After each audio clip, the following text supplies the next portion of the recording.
en realidad no sabemos dónde estamos, porque acabamos de llegar aquí, son las 12 de la noche, esto está negro, oscuro, no hay luz, no hay nada.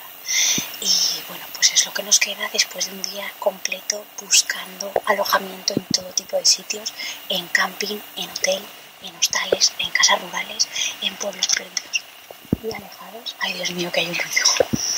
Y no hay nada. Así que bueno, con ayuda de gente de aquí nos ha dicho que probáramos por esta zona y nos han dado más o menos unas coordenadas y creemos que estamos en el sitio correcto.